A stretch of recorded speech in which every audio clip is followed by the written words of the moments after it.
Ladies and gentlemen, boys and girls, the Brit Pack is back with the United Nations. Gorgeous Georgian Goes, the OGs of MMA Junkie Radio are here with us once again for our midweek chin wag. Try saying that after a few beers. But yeah, it's been a mad old week. UFC 274 at the weekend. Big stuff coming my way on this side of the pond with Bellator 281 from London, England.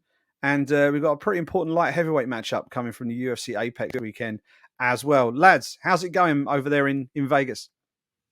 Good. It's windy as hell over here, but we love Vegas, man. It's great. Log on, Simon. How you doing? Yeah, not bad, mate. Not bad. It's I'm kind of buzzing because it's Thursday afternoon as we do this, Thursday evening. By this time tomorrow, I'm going to be cage side at an MMA event. So it's just nice to get back to Wembley Arena. I think it's called the OVO Arena now, the latest sponsorship deal. But yeah, just to be cage side for an MMA event, it hasn't happened very often. We had UFC London a few months back. Now we've got Bellator London. MVP going for a championship belt to become only the third Brit, I think, in to hold a major MMA title. We've got Bisping obviously in the UFC. Liam McGeary did it in Bellator. Now MVP is going for interim gold. He was going to be Yaroslav Amosov. Obviously, he's back home trying to defend his country right now. He's got a far more important fight on his hands, unfortunately.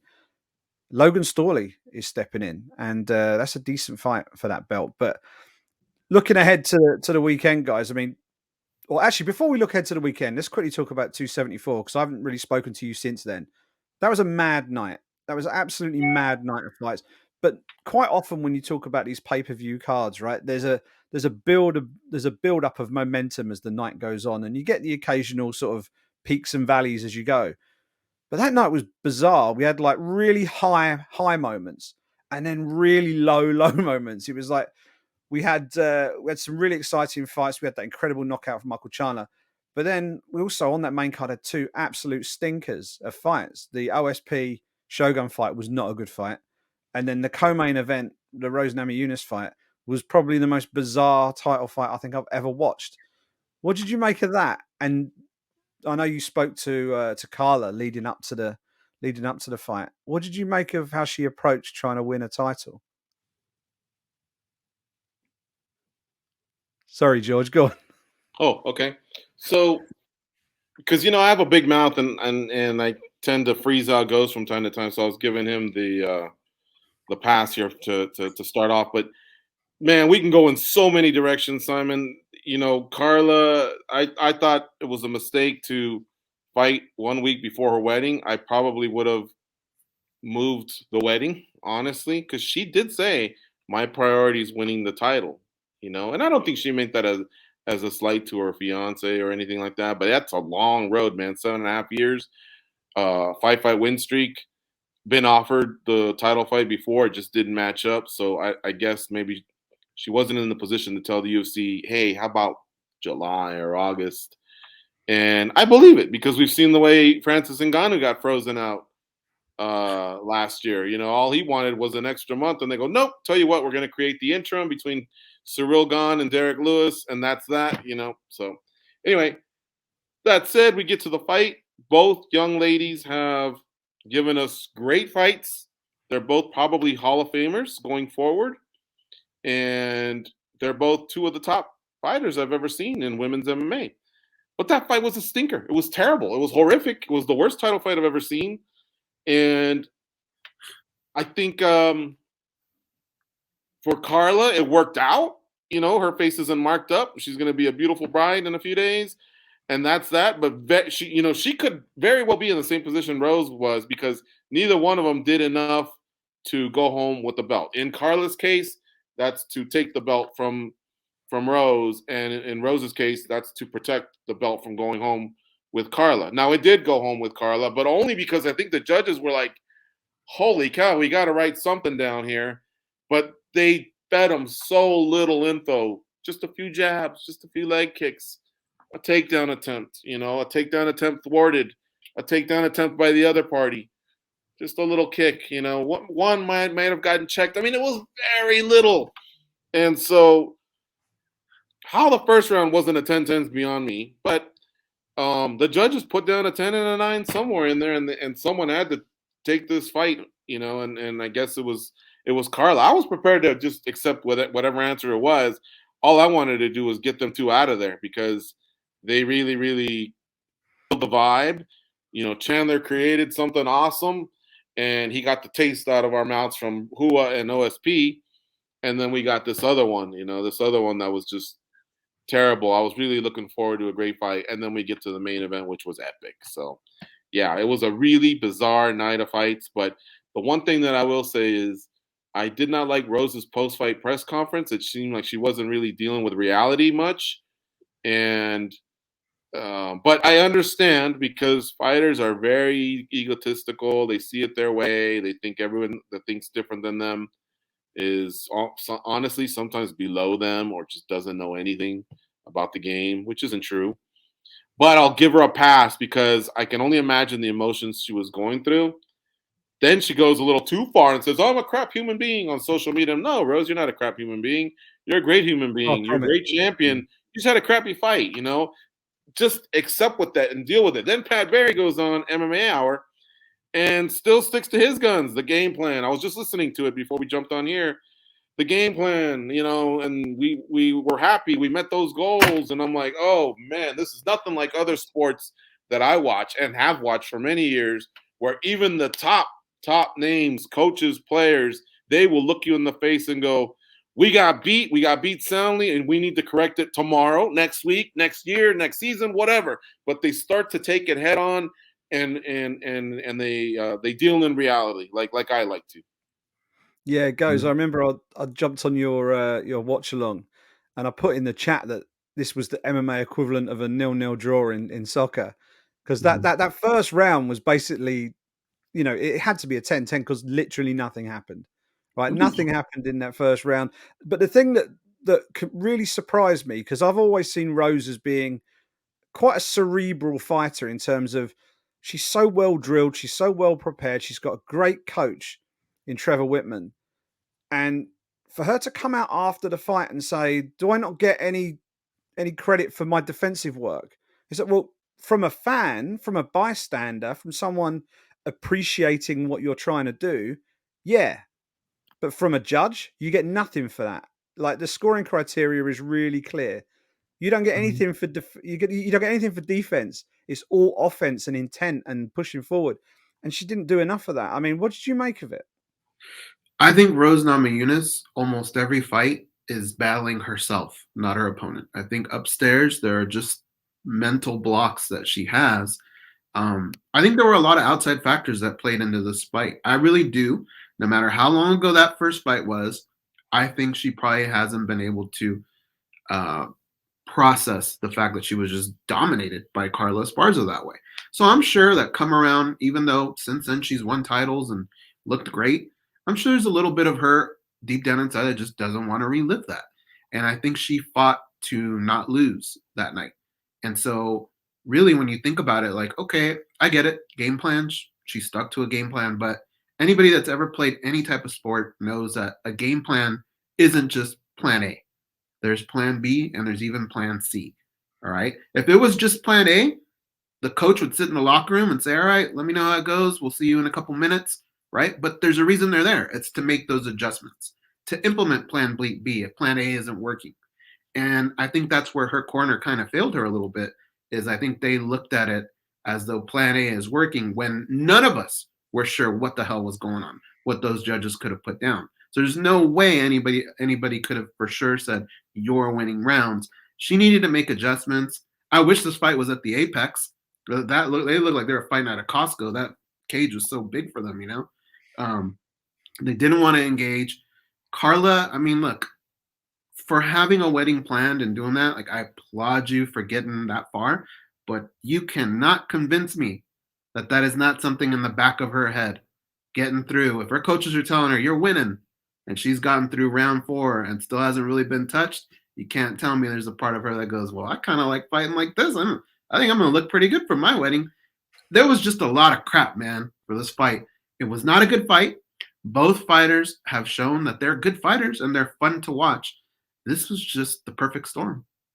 Yeah, and the really I guess the interesting thing with this is normally when a champion loses their belt, especially someone who's put in so many good performances during their title reign, they tend to get an instant rematch, right? That's normally the natural way of things in the UFC. Champion who's had the belt for a while, good performances, gets beat, instant rematch. I don't think Rose is getting an instant rematch after that. I really don't. We've got Zhang Weili versus Ioane and Jacek coming up. I don't know if that's been officially announced yet. If it hasn't, it will be soon.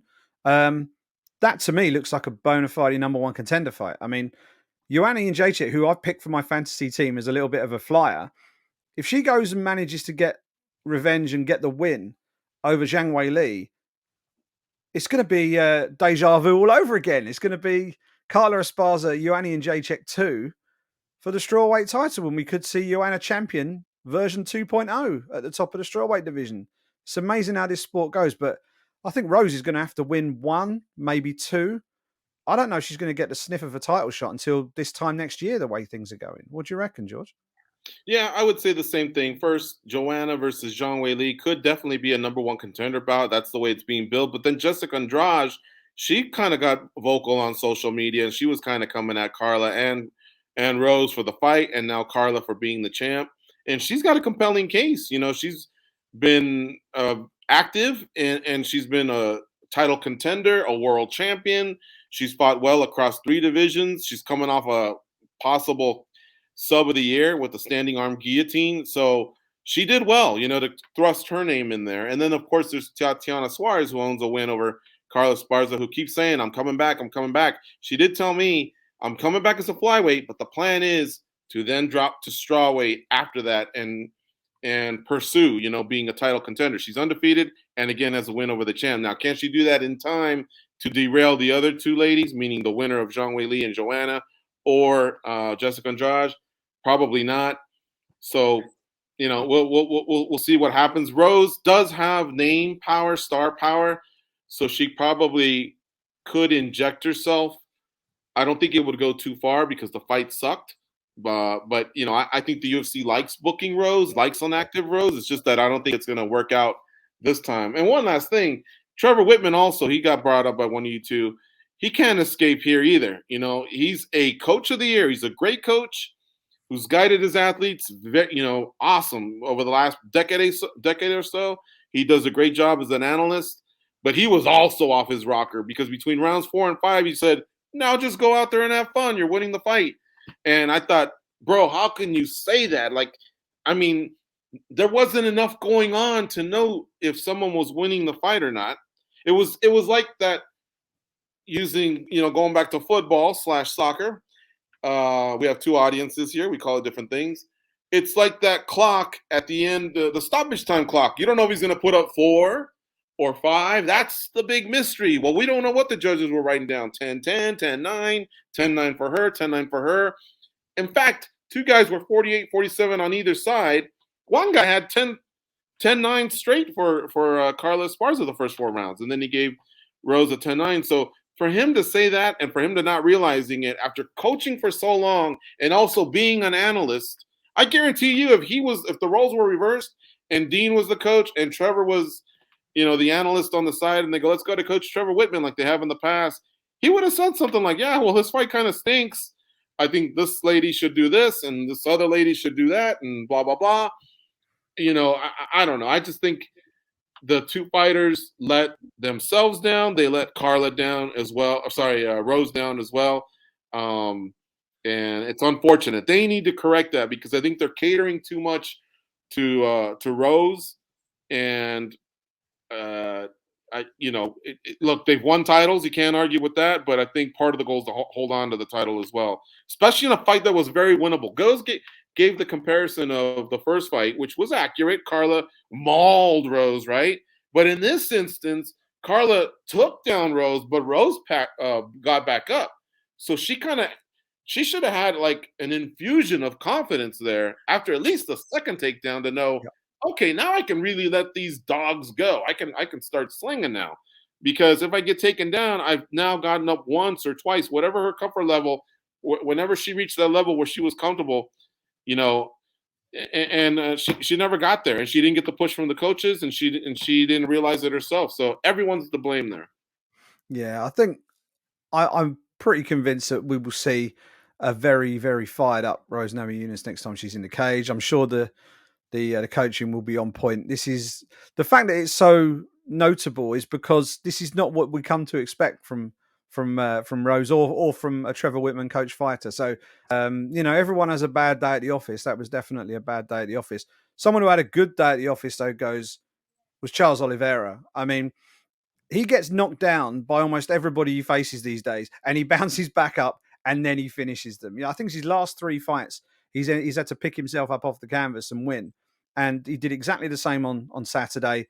Great performance to beat Justin Gaethje, and it makes me think he's clearing out this lightweight division. Obviously, there's some people to get through yet, but he's working his way through this division.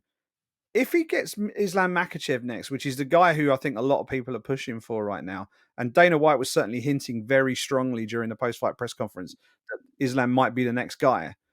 If you're Charles Oliveira and you go in there and you dust Islam Makhachev in the same way that you've dusted everybody else, do you have a little try to see if you can get Khabib back out of retirement? Because that would be outstanding, because Oliveira never seems to get the full level of respect that his achievements have deserved. The fact that he had that run at featherweight, was very patchy with his weight cutting, very patchy with his form.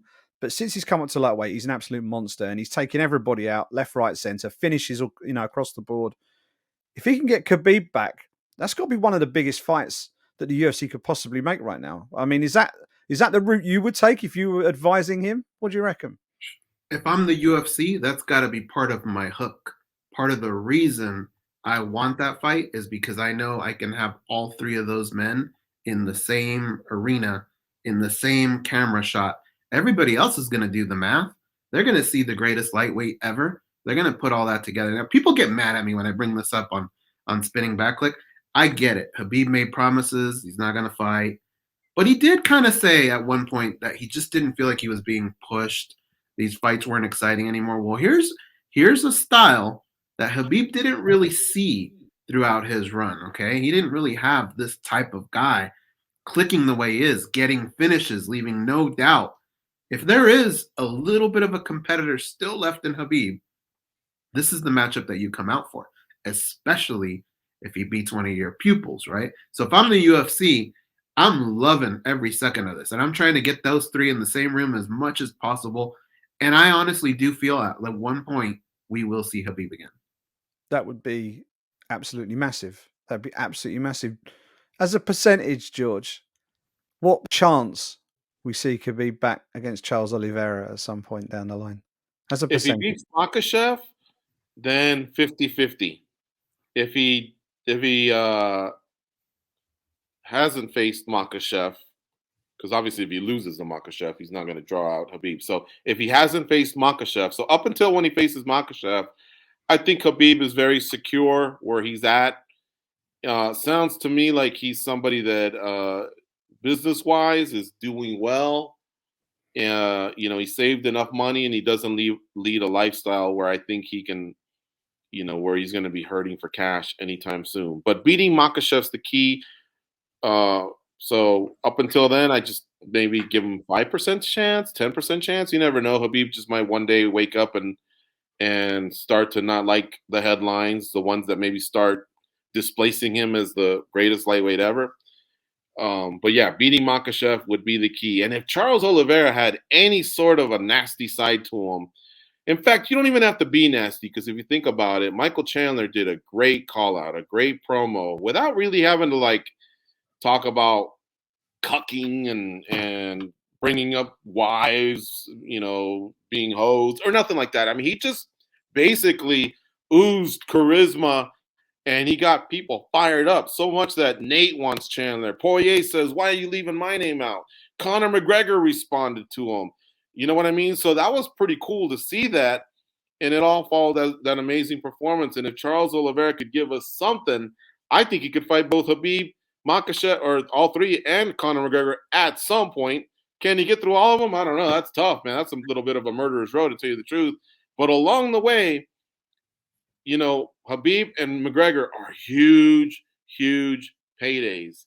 and you got to get one of those before you bounce out of there. Now, the next one, if it's anything like this one, the UFC did give him his pay-per-view buys, even though he didn't make weight and he got stripped. He did get his pay-per-view buys. So if they're going to allow him to get the pay-per-view buys on the next one, even though he's coming in as a contender into a vacant title fight, then you might as well go for it. Like I say, yeah, go for the cheese. If they offer you somebody out there that can make you some cheese, great. But if you're not going to get pay-per-view points, then I would still hang back a little bit. I want to get pay-per-view points when I fight Conor McGregor. Yeah, that makes complete sense. And let me just throw it forward to a name you mentioned there, Michael Chandler. He did 3 call-outs for the price of 1. And as you say, he called out 3 names, and then 2 other names who weren't mentioned have thrown their hats into the ring. So he's the girl that everybody wants to take to the prom right now, right? He's the guy. So he's in a great position, and he manages to do it in such a wholesome way. There was nothing wholesome about that front kick to the face that he delivered on Tony Ferguson, though. We've seen a lot of incredible knockouts in the UFC. How high does that rate as one of the all-time great knockouts? And does it lead? Is it our new clubhouse leader for knockout of the year? I think Molly McCann's elbow from UFC London was probably the clubhouse leader going into the weekend. Do you think that the knockout of Tony Ferguson has just eclipsed that? I think it did for the year. But if we talk about overall, holy crap. I mean, we forget about some of do you remember when Francis Ngannou almost beheaded Alistair Overeem? I mean, that's hard for me to pass. There's a lot of those. I mean, you think about Frankie Edgar's head when he got kneed, right, by Corey Sandhagen. There are a lot of bad ones. I would say Chandler's is in that top 5, but for me, that uppercut was just a thing of beauty. I think I have that one at number 1. It's definitely going to make the UFC's Bubba O'Reilly montage that they play in the arenas. That's absolutely guaranteed. I think Molly's elbow is probably going to be in there as well. It's an all-timer if it makes it onto that montage. Yeah, that knockout from of Overeem, knocking his head back like a Pez dispenser. That was absolutely crazy. My favorite UFC knockout of all time, George, and it almost seems like sacrilege to say this, but it was a knockout that happened to a Brit. Let me guess. Yeah, Barboza Adam. It's just the most beautiful knockout I've ever seen. If a knockout can be described as beautiful from a technique standpoint, it was just clean. Everything about it. It was like something off a video game. And I've never seen a knockout as clean, as spectacular. Even the way that Etim fell to the ground, just completely stiffed on the way down. It was just, for me, it was the perfect knockout. I mean, what's your favorite UFC knockout of all time? What's your number 1? I got a couple here, but if you're a fan of Barboza versus Adam, even though the kick was different, check out. It was still a kick to the dome. Check out Kevin Lee against Gregor Gillespie. The way Gillespie shuts off and just heads back, just like Adam.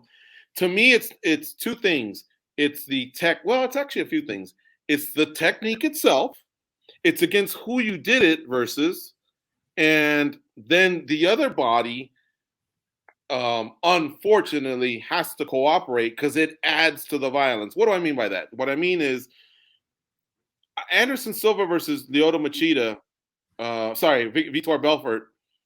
If you think about it, Vitor Belfort was more of a striker than Tony Ferguson. So therefore, he probably should have a better defense, a cleaner defense than Tony Ferguson, who's primarily wrestler first and then all-around mixed martial artist with striking skills, right? And Michael Chandler really is not even a striker. But so Chandler did it to someone whose defense probably isn't as good as Vitor should have been. So I give Anderson the lead there. And not that Vitor didn't fall, but Tony's collapsed, man. I compared it to like a Jenga, where when it falls, it just straight falls. It was the way Tony's body just shut down, and then his head takes a big, big hit. And then even if you want to follow it after that, I mean, he was down. Even when they rolled him over, he was frozen. Like that whole sequence of about 30 seconds to a minute. By then, Chandler had done like 4 backflips.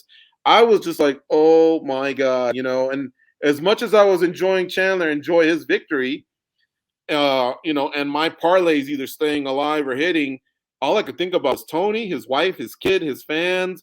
Just please communicate to us that you're okay. And when he was finally on the stool, I was like, whew, I was able to relax a little bit. So, that one's up there, man. That's why I think that one is ahead of Molly's, because Molly, who did Molly get it against? I can't even remember. Oh, blimey. Luana Carolina, it was. Okay. So, yeah, no disrespect to her, but Ferguson's just higher level within his division than probably Luana Carolina is. So I believe that was a tougher task for Chandler to do to him than what Molly did to her. Although Molly did say, we trained this, we saw this, and I believe her. I mean, it really looked like a technique that was well rehearsed and everything. Chandler actually said the opposite. We don't really train it that much. But I still feel like his just had a little bit more of that violence, maybe ticked one more box, and there was the cooperation of Tony just falling. Best front kick ever. I mean, Lyoto, he actually broke the goes, what's the dental term? The palate? He broke his palate. Yeah, like a lot of people don't know that. Randy got messed up pretty good, wow, from the kick. So Tony seems to be fine. He's already tweeting and he says he's already training. I don't know how the brain cells are or whatever, but yeah, Randy seemed to get more damage from that. So those are all up there. I'd almost have to watch them again just to examine them. Your question though about favorite whenever, I still have to side with I think I remember when Kevin hit Gillespie with that, the way Gillespie shut down, and because of the camera that's shown, it just shows him like eyes rolling back, him falling straight, and then poor Kevin, I think he was in such a fog, he didn't even know what had happened, man. He's just kind of walking around. There was no backflips there or whatever. He was in such a zone. He really needed that W, by the way. So it was, I just remember that one being, one of my favorites. Yeah, and as you were talking, I was thinking to myself, what are the best knockouts that I've seen actually in person, sort of at the arena? Mm-hmm. And I would say maybe not just not necessarily one individual one, but the one fighter who has consistently or two fighters who have consistently delivered when I've been there. One is Jimmy Manuwa. Jimmy Manuwa, I followed him from like the domestic scene in the UK all the way up to the UFC.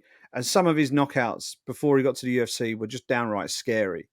And when he got to the UFC, he had a few decisions, and it was like, has he not been able to bring his power all the way up? And he took out Corey Anderson with one shot. I think he finished over in St. Preux the fight before, but then he took out Corey Anderson with one shot. That was massive. But the one guy who has consistently delivered the goods is the guy who's going to be in the main event. Segueing now, guys, right? To Bellator 281. Michael Venom Page. Yeah. Michael Venom Page's highlight reel. How do we leave that one out? Mm-hmm. Stands up against anybody on the planet now in terms of just eye-popping, video game-esque technique. Flying knees, one punch, one hitter quitters. He's a lean, wiry sort of guy. But when he connects, it's absolutely game over. He's absolutely superb. And what I wanted to ask, actually, Lyoto Machida's on this card as well, guys. You mentioned Lyoto Machida. He's in the co-main event against Fabian Edwards, Leon Edwards' brother, in a middleweight bout. Lyoto's dropped down to 185 again. I think he fancies his chances of getting a trilogy fight with Gegard Mousasi, but he's got to get through Fabian first. So that's interesting. Another knockout specialist on the card. But I wanted to ask you about MVP. I'm a Brit. So we've watched a lot of MVP. We've been in the room a lot. We've spent a lot of time with him. I interviewed him on a London bus with Abby for Junkie this time last year for his last appearance for Bellator, where he beat Douglas Lima in the rematch. And here in the UK, there's a huge amount of respect and support for MVP. How is he viewed stateside as a world-class welterweight fighter? Because strength of schedule is probably the one thing that could be sort of leveled against him, but then he doesn't choose his opponents. That's a Scott Coker, Rich Chew, as it used to be, decision. So what's your take on him? We'll start with you guys. I mean, how is MVP perceived? Is he considered to be, is it smoke and mirrors, or is he given the respect as an elite level 170-pound fighter? I wouldn't say smoke and mirrors, but the problem is I think most people don't hold it against MVP. They hold it against Bellator, right?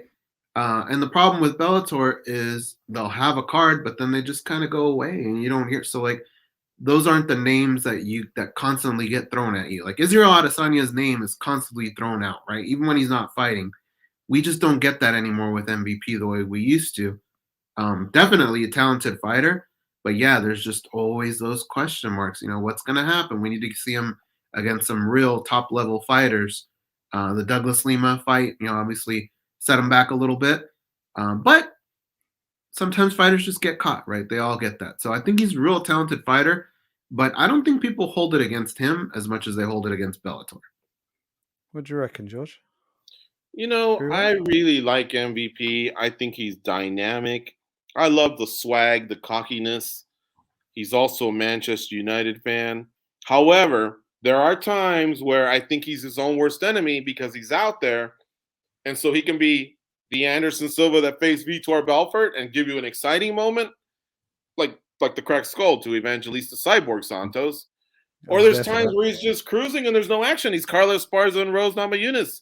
Not for a whole round, but for maybe for 3 minutes where you're like, okay, enough already. Like, what are you going to do here? You haven't been taken down.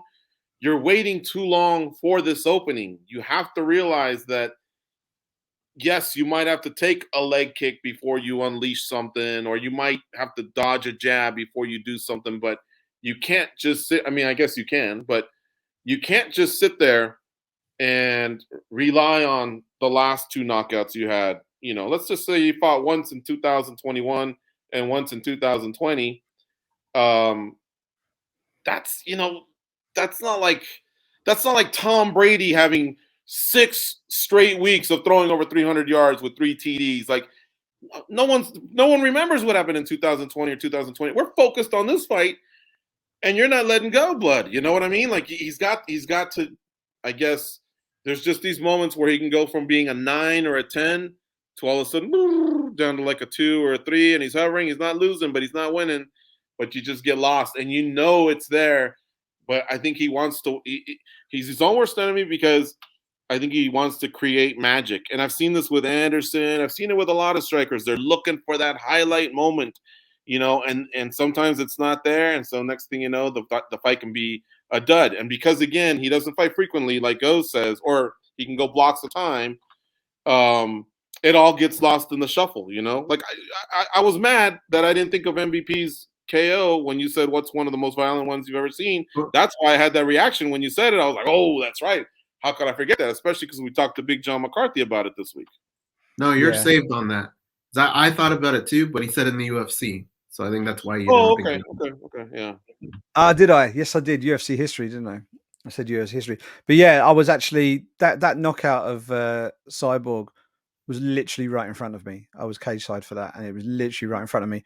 And it was just bizarre. Like we didn't know quite what had happened. Like obviously we knew it was a flying knee. We knew that he was down, but we also knew that he wasn't knocked out as well.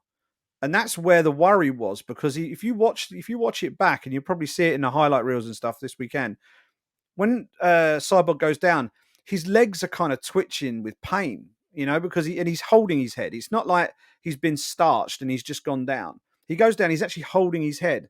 And obviously everyone who's a long-time fan will have seen and remember those X-ray pictures of Cyborg's skull. It's like a baseball's hit it, gone in at like 100 miles an hour. It's like that. It was incredible. And thankfully he seems to have made a good recovery from that since. But, obviously we haven't seen too much of him from a competitive standpoint since then. But yeah, MVP, I get what you say about being his own worst enemy. I also think that his reputation precedes him with regards to his opponents as well, who are naturally a lot more timid than they would normally be. Even someone like Douglas Lima, who has had a plethora of fights at the elite level, has held the championship, I think, 3 or 4 times. Even he is very, very wary of getting into striking range with MVP. And it's only when they're on the break of a clinch and he feels like he's got an opening. And that's it was that sort of split-second opportunity that saw him knock Page out in the first meeting, where Page slipped on a kick and got up a little bit strangely with his chin sort of hanging out. And it was a 1 in a million shot from Lima because he spotted the opportunity, but to land it as cleanly as he did was absolutely first class. And Obviously, you know, I think that would have knocked out any welterweight in the world. It was such a good shot. But it's a big one this weekend for MVP. He always puts on a show for the fans here in the UK. And Wembley Arena is sort of the go-to arena for Bellator in the UK. They did do one show in the O2 a few years ago, but that's UFC country, right? Other side of town, Wembley Arena, which is an iconic, used to be a music venue, really. That's what it was famous for. But it's now an iconic fight venue as well. And this is Bellator's home in the UK. That's going to be a really good show on Friday night. And that'll be, I guess that'll be sort of early, sort of just after your breakfast time, I guess. You on the West Coast, but that'll be well worth tuning in for. Rob Whiteford, former UFC fighter, Scottish fighter. He's Paul Daly. He's in his retirement fight. He was going to fight Andrei Koreshkov. Obviously, Koreshkov no longer on the card. He's taking on a Brazilian, Wendell Giacomo, and Daly, you know, fighting at 175 pounds. If there was a 175-pound division, I think he'd probably still be going. He seems so happy weighing in at 175 rather than killing himself to lose those extra 4 or 5 pounds. But that's going to be a great event on Friday night.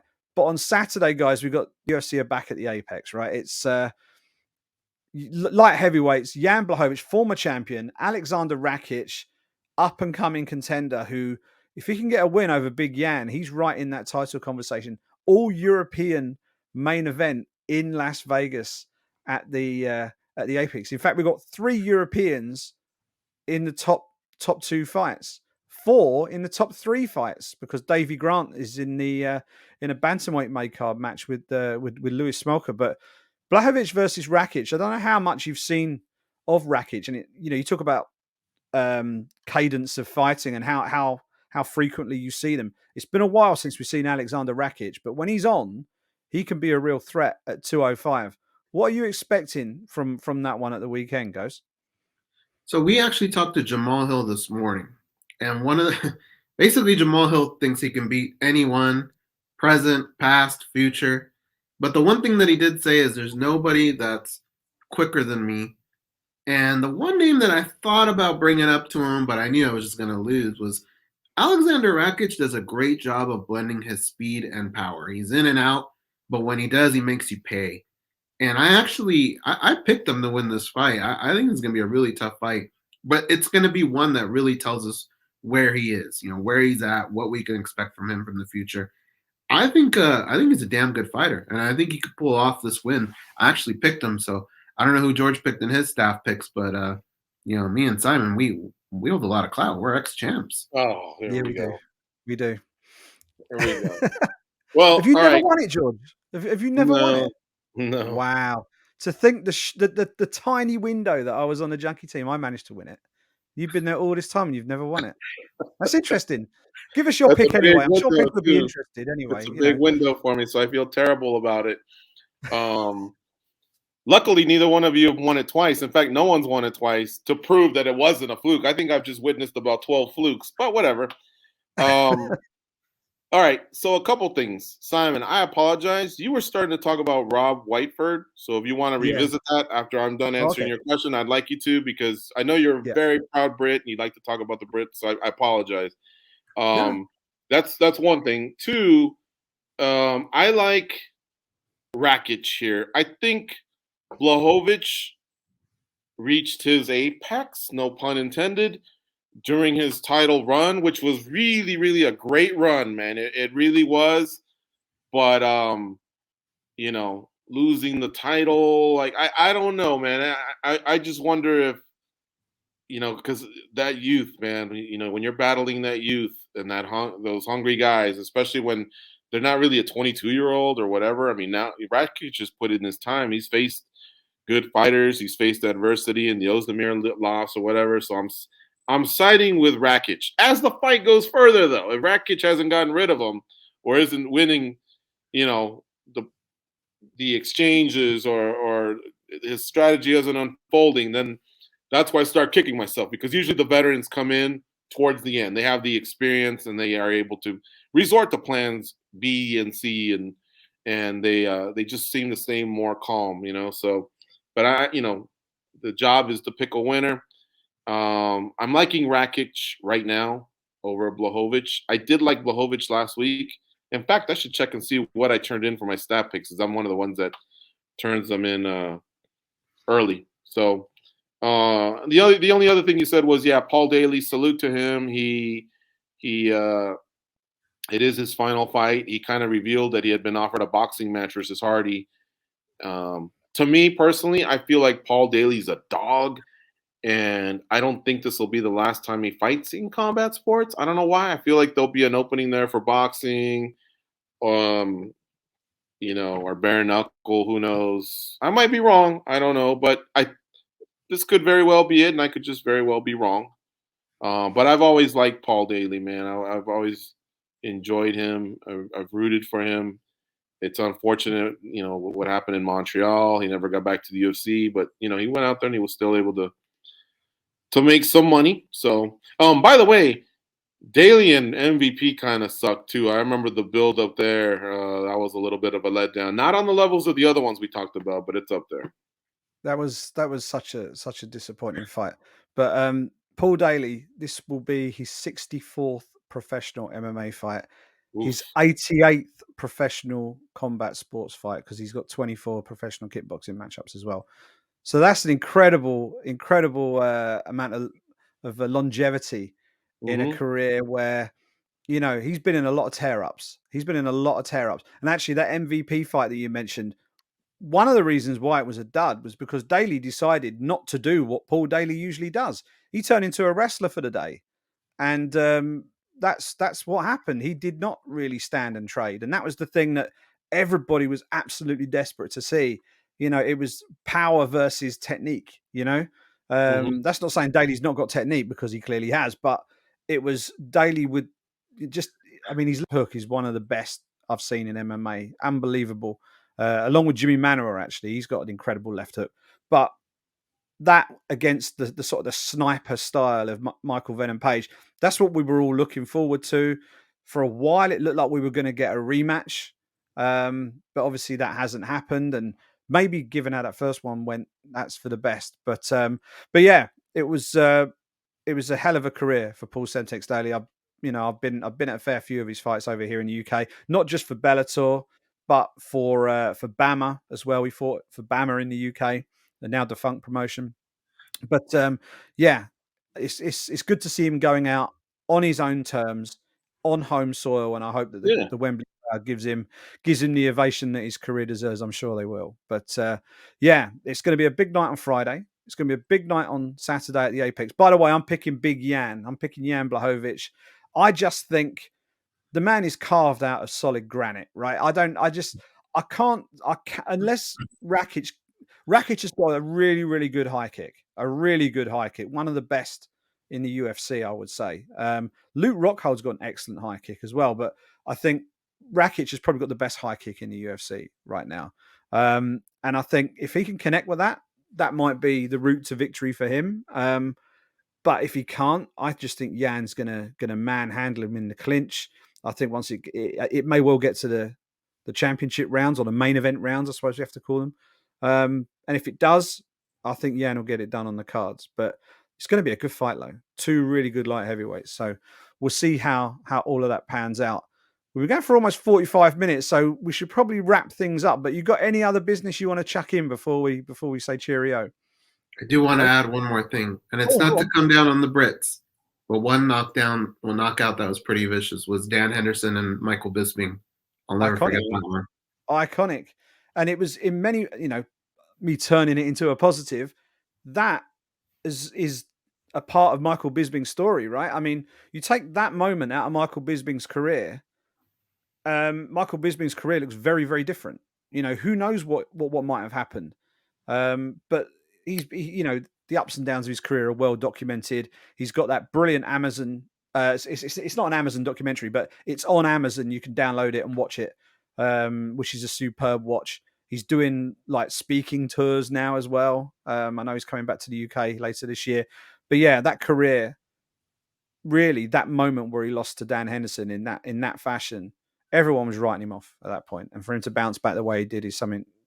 The stuff of legend, really. So yeah, that was an incredible knockout as well. So, but yeah, anything else you want to throw in the mix before we say cheerio, George? Yeah, sorry to not bring this up. I was going to when I was talking, but the flying knee of Daly on Brennan Ward was nice. Mm. Um, Daly had a good one against Dustin Hazlett as well. And one other thing goes, I didn't want to bring it up because there was a little bit of a delay when we were talking to Jamal Hill, but Rakic is in a similar spot as Jamal Hill. Jamal Hill's facing Thiago Santos, a former title contender in the UFC. And so Rakic is facing a former champion in the UFC. So big fight for both guys coming up here, where one guy can maybe define himself over the other, as once you can get one over on a title contender or a former champ, that really puts you in title talk. You now deserve to be in title talk. Jamal Hill corrected me and said, well, you know what? I fought OSP before I beat him, so that's not. And I was going to jump in because I just don't know when to keep my big mouth shut. But I'll say it now because Jamal Hill's gone. Yeah, he did fight OSP, but OSP stepped in like on 2 weeks' notice because Cormier hurt his foot. So he really hadn't earned the title shot. He was just there at the right time to face John Jones. Not to cite OSP at all. Has nothing to do with that fight he had this past weekend. I like OSP. His Von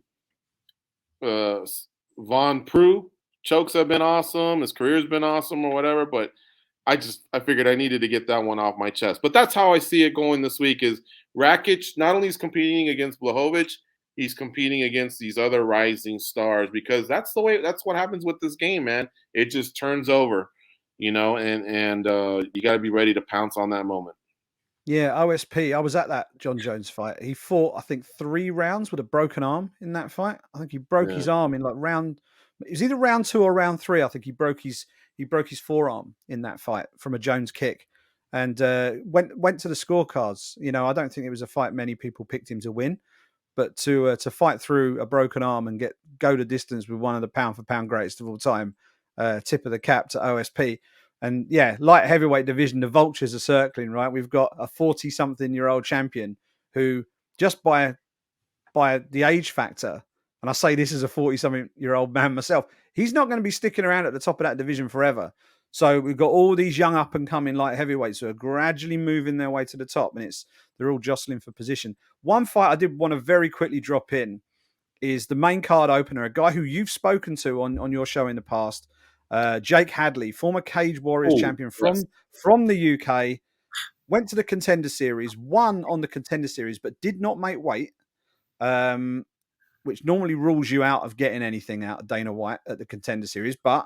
And also there were talks of backstage issues and maybe just his demeanor just didn't fit well with some of the goings on backstage. I don't know. But for whatever reason, Dana kind of dug him out a little bit after the event. But he did give him the contract, and they've given him one hell of a first test. Alan Nascimento is legit. You take a look at his record. He's got a few losses in there, but each of his last 3 losses, which stretch back a few years, all split decisions, all against decent opposition. That is a real test for for White Kong. Jake Hadley, former Cage Warriors champion, former EFC champion as well down there in South Africa. So, he's crammed a lot of experience into his 8 career fights so far. And I know, as you guys have spoken to him in the past. For me, that could be a fight of the night contender on Saturday at the Apex. That one should be a good one. I love me some flyweights, and Hadley was about a year and a half ago, 2 years ago. I told Joe goes that with so many fighters that had been retiring. Remember when we went through like Khabib and Cejudo and I don't know, Cormier, I think. I was like, wow, we can't just sit on our laurels. I know that sounds a little arrogant, but we've had, I'm proud of the success we had at Junkie Radio, and a lot of it's built off the connections with fighters. But once they go away, if you haven't also started to welcome the new, crop of fighters and built your relationships with them, and that goes for managers and announcers and everybody that contributes to the sport, you can also get left behind. I've seen it happen with other media, where you start to mail it in, phone it in, whatever you want to call it. And you actually still have to connect with some of these stars. Because what happens in this sport is you can be 8-0 and the Cage Warriors champion, and all it takes is 2 fights, and you could be the next big thing that the UFC is talking about, in those next 2 fights. And I really liked Jake Hadley's swag. I've always kind of kept in touch with Cage Warriors, seeing who they have. They've produced a lot of talent. And we had some great interviews with him. I think he's got, he looks like a street tough kid, but he also looks like a guy that's got he's got a brain, and he knows how he wants to pursue his career. So I really wanted to interview him before this fight. But yeah, I really like Jake Hadley. He's very, very confident. I expect that to be a great fight. I'll be tuning into that one.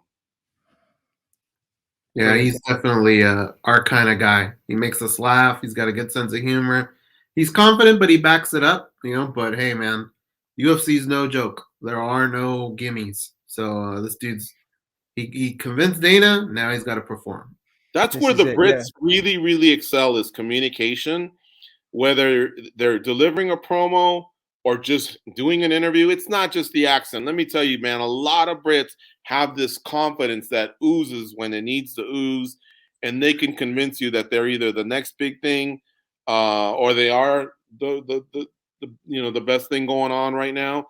And you mentioned Liam McGeary. You talked to Liam McGeary, man. He's fun to talk to. Obviously, Bisping was always a fun interview, but Paul Daly, I've always really, really enjoyed interviewing the Brits for that reason.